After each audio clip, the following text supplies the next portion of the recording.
संध्याकाळी दशावतारी सोंगाचा कार्यक्रम संध्याकाळी 7:30च्या दरम्यान चालू होईल। सर्व ग्रामस्थांनी या कार्यक्रमास आवर्जून उपस्थित राहावे असं मी यात्रा कमिटीच्या वतीनं सर्वांना आवाहन करतो। तसंच उद्या सकाळी 9 वाजता राम जन्मोत्सवाचा कार्यक्रम चालू होईल, भव्य मिरवणूक होणार आहे। तसेच 12 वाजता रामजन्म आपण मंदिरात सालाबादप्रमाणे साजरा करणार आहोत। त्याही कार्यक्रमात सर्व परिसरातील पंचक्रोशीतील गावातील सर्व भाविकांनी उपस्थित राहावे। तसेच उद्या संध्याकाळी 5 वाजता आपल्याकडं कुस्त्यांचा मोठा हंगामा असतो। त्याही कार्यक्रमास बाहेरचे लांब बाहेरच्या राज्यातून प्रत्येक जिल्ह्यातून मोठमोठे मल्ल आपल्या गावात येतात, त्याचाही सर्वांनी लाभ घ्यावा असं मी यात्रा कमिटीच्या वतीने सर्वांना आवाहन करतो आणि थांबतो। हा यात्रेची जी रूपरेषा आहे त्याबद्दल आपण सर्वांना आवाहन करावे।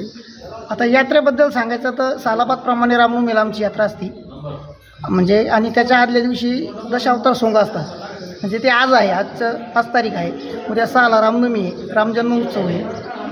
तर माझी एकच अपेक्षा आहे की सर्व ग्रामस्थांनी या कार्यक्रमाचे लाभ घ्यावे, सर्वांनी उपस्थित राहावे, जास्तीत जास्त लोकांनी इथं यावे एवढी विनंती करतो मी कमिटीमार्फत।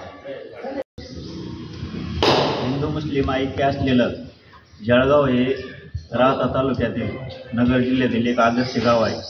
त्यामध्ये मासूम बाबा आणि रोकडोबा हे हिंदू मुस्लिम ऐक्याचं प्रतीक म्हणून इथं यात्रा भरवली जाते। या यात्रेमध्ये आदल्या दिवशी संदल आणि दुसऱ्या दिवशी सोंगाचा कार्यक्रम होतो। पारंपरिक पद्धतीने देवी देवतांचे सोंग काढून सगळे लोक सहभागी होतात आणि रामनवमीच्या दिवशी रामनवमी उत्सव सगळ्या गावकऱ्यांच्या वतीने साजरा केला जातो। यात्राच नव्हे तर वर्षभर देवालयाची देखभाल कमिटीमार्फत केली जाते आणि लोकसहभागातून मंदिराची सर्व देखभाल केली जाते। मासूम बाबा मुस्लिम देवस्थान असलं तरी हिंदूंच्या लोकसहभागातून त्याचा जीर्णोद्धार झालेला आहे।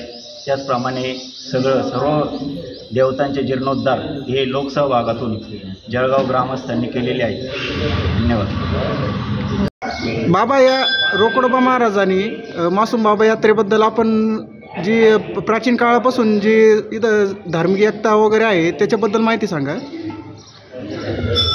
100 वर्षापासून आम्हाला माहिती का रोकडोबा महाराजची मासूम बाबा या दोन्ही यात्रा संगत राहतात। आदल्या दिवशी संदर्भ राहतो, दुसऱ्या दिवशी रोकडोबाची यात्रा राहते आणि तिसऱ्या दिवशी रामनवमी राहते आणि हे पूर्वीपासून आलेलं आहे। पण रोकडोबा महाराज दैवत हे आमचं याला बसलेलं आहे, फार 1600 साली बसलेलं आहे रोकडोबा महाराज। आणि मासूम बाबाचं त्याच दरम्यान केव्हा तरी बसेल असेल, कारण हे जुनी देवस्थान आहे। आणि आमच्या गावामध्ये तिथं रोकडोबा महाराज आहे, विठ्ठल रुक्मिणी, ज्ञानेश्वर महाराज, तुकाराम महाराज, गंगागिरी महाराज, राम लक्ष्मण जानकी, गुरुदेव दत्त आहे, कानिपनाथ आहे, काळभैरव आहे, तिथं हे वेताळ बाबा आहे, सत्याश्रय आहेत। आणि विशेष म्हणजे असं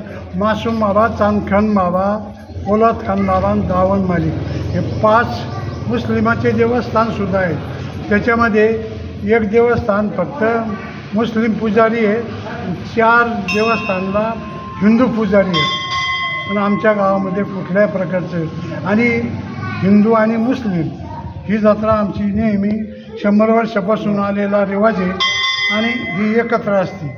आणि याच्यामध्ये कुस्त्याचा हंगामा आमचा फार मोठा भरायचा जुन्या काळामध्ये।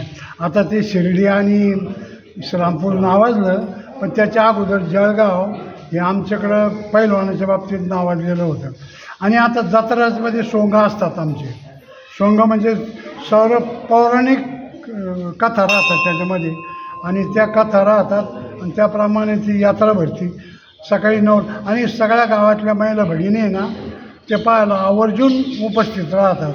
आणि तसंच आणि आता म्हणतात ना सांगू ते हौशे गौशे 917 यांच्याकरता जत्रा राहते, त्याच्याकरता सुद्धा तमाशे आमच्या गावामध्ये ठेवा लागतो तो, आणि त्याच्यामुळं तो रामनवमीच्या दिवशी पुढं ठेवतो. आम्ही आज सोंगाचे सोंग राहतात, हे राहतात, काही वेळेस प्रवचन राहतं, पण तमाशासुद्धा ऑर्केस्ट्रा म्हणा तो नंतर राहतो.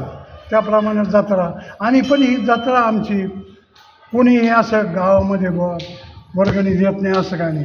हिंदू मुस्लिम करता सर्व वर्गणी देतात आणि दर्शन. आणि मंदिरावी मासूम बाबाचं मंदिरसुद्धा गावकऱ्यांनी यांनी मुस्लिम बांधून चांगलं बांधलं. आमचेसुद्धा कोलेबाईंनी यांनी ही मदत करून होते, सभामंडप दिले, ही दिलेली. तर मंदिराचा परिसर आणि मासूम बाबाचा परिसर हा आमचा सुंदर आहे. आणि गाव तसं तुम्ही चक्कर मारलं तर गावसुद्धा सुंदर आहे. आणि आमचं या कामामध्ये तरुण मंडळ हे जास्त प्रमाणात झटतं, आणि त्याच्यामुळं हे सगळं मार्गी लागलेलं आहे. जय हिंद, जय महाराष्ट्र.